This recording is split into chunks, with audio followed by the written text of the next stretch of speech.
Yeah, an interesting question.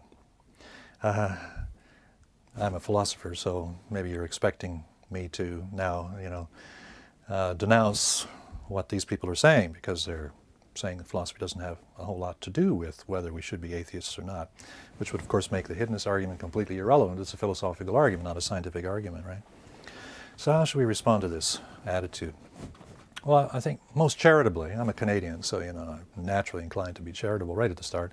Most charitably, we might take their view as involving the idea that theism is a fairly detailed and dense claim. It includes, among other things, the idea that God has created and designed the world in a manner that is incompatible with some things that science claims, for example, evolution. So maybe they take theism to entail creationism, the idea, special creationism, the idea that God has specially created in a very short period of time everything that exists in the world. Now, if that's what theism were, as you can see, I'm going to say it's not, but if that's what it were, if that's what we take theism to be, then clearly we're going to say that we have conclusive scientific reasons to deny theism, to be atheists, all right? So we don't need philosophy, right? Because we can see that theism entails claims which science has conclusively falsified. But, okay, here ends my charity. That's not what theism is for anybody who's spent any time seriously thinking about studying issues about belief in God.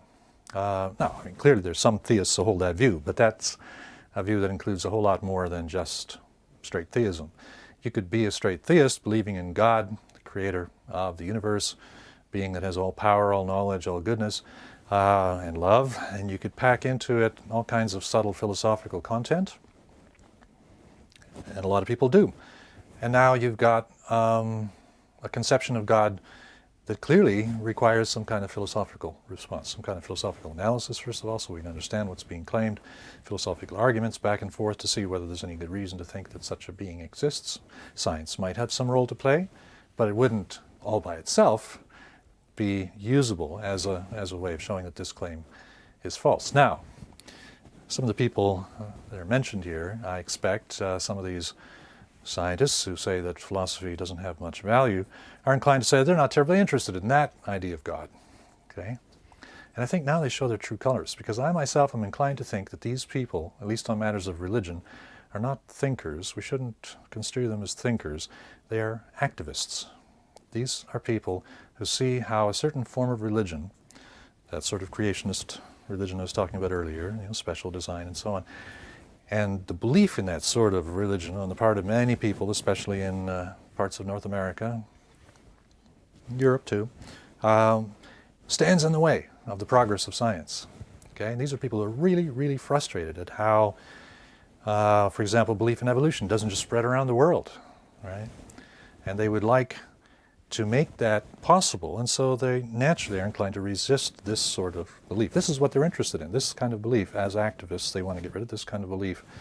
And of course, to do that, all that you really should need is science.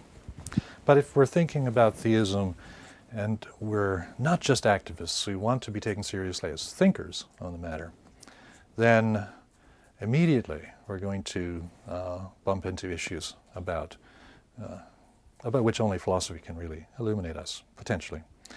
For example, for that more sophisticated idea of God that I was saying somebody might develop, how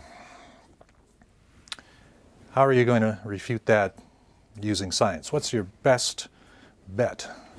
Well, it's going to be something like this: using science, the progress, the great success of science, to support the view that I've called naturalism, metaphysical naturalism, okay? To argue that given the success of science, we should be naturalists.